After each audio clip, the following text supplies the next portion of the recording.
Welcome, ladies and gentlemen, to the Daily Dizzle for Thursday, December 9th, 2010.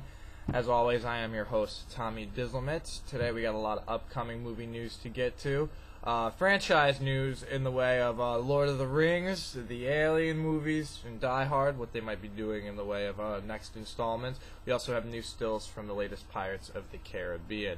In addition to that, we've got numbers from around the world, with Harry Potter's last week possibly on top of the box office. We've got the Around the World Roundup. However, before we get to Around the World, let's stop on the American box office for a little bit. We gave you the weekend breakdown earlier in the week. Specifically, there was a lot of attention to a movie, Black Swan, so we're going to cover that today in our Art House Roundup. Black Swan, like we said, debuted to $1.4 million from 18 theaters, which is an impressive $80,212 per theater. That ranks as the 21st highest grossing per theater average in history, which really sometimes it can be argued that it's not necessarily a huge flick that'll do something like that. It's more of a limited interest thing where you only put it in a few theaters so you can have everyone packed in. Another recent art house release, The King's Speech, did a theater average of 88,000 a couple weeks ago, but on very, very much fewer screens than the Black Swan. To go through as a precedent, if you take out any Disney movies that were released with their theater averages, the Black Swan actually moves up to the top 10. Disney used to like to put out The Lion King and all their big animated movies the week before it would come out. They would throw it into theaters, get almost $1 million, and have a wicked high, or usually around the $300,000 per theater average. So it depends on what your style and what your marketing is and how impressive in the long run that is. But since this is the Oscar season, just for comparison's sake of the past few years, Black Swan out of the gate is actually exceeding Up in the Air, which was last year's Oscar-nominated movie from Jason Reitman, and the previous year's nominee, The Wrestler. So two other recent ones that had a lot of interest drummed up for them, and Black Swan out of the gate is already exceeding them. So it'll be a couple weeks till we know for sure what its Oscar chances are, and if it'll be a huge success or if it'll just make back its money and still be gained a decent success. There are a lot of other art house fare out there. Like we said, King's Speech has been out for a couple days. Another movie, Fair Game, with Naomi Watts. She's been promoting it on things like The Daily Show since the summer. I've heard very good things about that.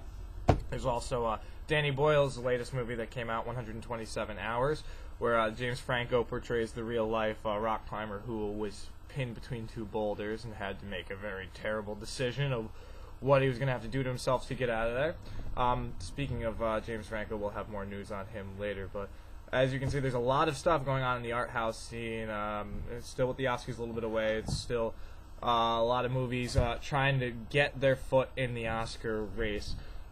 There is another movie that came out this weekend. Didn't necessarily make as many waves as Black Swan, though might eventually. I Love You, Philip Morris, which is being marketed almost as the first gay romance movie featuring Jim Carrey. Ended up scoring $112,000 from 6 locations for an alright $19,000 per theater average. I've seen bigger movies do bigger theater average and a lot more, but still, I definitely have to give credit to Howard Cohen, who's the co-president of the distribution company, Roadside Attractions, for spinning that into successful sounds. This was the exact quote from him. "Considering the behemoth that is Black Swan, who took away a nice chunk of our hipster, gay, and specialty audience, we think we came through with shining colors." That you did. Now, speaking of spin control, no matter how you look at this figure, there might not be a good way to spin it. For November, attendance at the box office, the American box office, was down 10% compared to last year, which is actually the biggest year-to-year drop on record. This year, coming short of $900 million. Last year, just short of $1 billion in earnings for the month. If you're breaking down the month to look at what the problem is, why last year was a lot more successful than this year, definitely has to do with the slate of releases. Last year had a very good center of the month blockbuster to pick things up. The movie 2012, though it didn't do spectacular, it still did in the $100+ $1 million range that the disaster movies usually like to take in. And anytime your movie can spend $100 million easily, your company is going to deem it a success. But like we said, 2012 came out last year, and that was a huge success from the middle of the month. This year, the comparable titles were Unstoppable, which did the Denzel average of about 60 to 70 million in the long run. And they also had the movie Skyline, which looked like a low-rent Independence Day. Definitely didn't help. Also, the fact that last year, we had Twilight opening for Thanksgiving and comparable to Harry Potter this year. But in addition to that, the same weekend had The Blind Side last year. This year, we only had Tangled opening with that. Definitely, it doesn't seem like the same demographics were represented. Now, that might have been the way that November went for America, but the worldwide box office still seems to be doing its regular pace, starting out for the month of December. Harry Potter actually managed to retain the top. It lost out to number 2 and switched out with Tangled in America, but around the world, Harry Potter 7 was still number 1. It earned $54.8 million for $469.7 million total. Pretty much, it's made about 700, 800 million around the world. Should be making a huge amount of money. I've heard rumors before of other Harry Potter movies, however, that managed to gross over $1 million worldwide, and we're still somehow in the red. So we won't know officially till probably the DVD is released and the company releases some of its paperwork, but hopefully that's actually going to make some money for them. Otherwise, it kind of defeats the purpose of any more Harry Potters coming out, like the finale. Number 2 around the world was Tangled. It made $25.2 million. Number 3 was Megamind with $15.8 million. Number 4 goes to Japanese release Space Battleship Yamato. 5 was Due Date with $6.2 million. 6 was Unstoppable with $4.3. Jackass 3D comes in at number 7, which is actually shocking considering the first 2 didn't really get that much worldwide interest. It made $4.2 million to bring its world total to $47.3. That's actually more, I think, than the first 2 Jackasses made worldwide combined. Number 8 saw the new Chronicles of the Narnia movie actually chart. It made $4.8 million from some of the territories that it was released in. Sometimes the movies get spread out. Some other countries will get them earlier than America. Usually America will be the first to get it. This is one that we'll see if that strategy pays off in releasing the family movie around the world first. Number 9 is actually, believe it or not, Saw 3D. Still being seen around the world. 3.7 million intake. Its grand total, combining its American and worldwide box office, puts it over $100 million. It's the 6th movie in the series to do so. I believe the only one that didn't was Saw 6. And then number 10, rounding out the top 10 release, Petty Romance, some other foreign movie. That's the translated title. Made $3.3 million for 4.1 total. So a lot of the box office looks the same, other than the ones that we won't be getting for at least a while until there's some translations and things like that. Now, in recent movie title and release date changes, I know there have been a few that have came out in the last couple weeks that we didn't get a chance to touch on yet. So let's start with the movie title changes. Mission Impossible 4, going the way of all the other sequels who like to drop the numbers out of the title, now officially going by Mission Impossible Ghost Protocol. Guess it makes it sound more like a video game to try and market it to the boys to try and bring them in.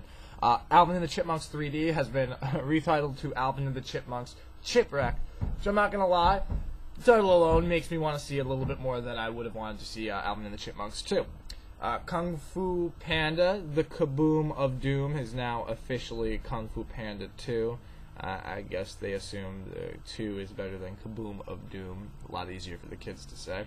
Another movie that's been in the works for years, Kids in America was the old title of it, featuring one of my top 5 heterosexual man crushes, Topher Grace, amongst a cast of a lot of other teenage sitcom-y actors and actresses.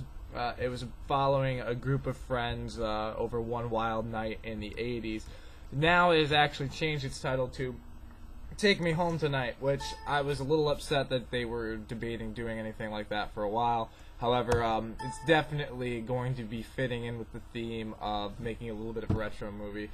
All I know is if that song is not the theme song for the movie, then this whole move was pointless.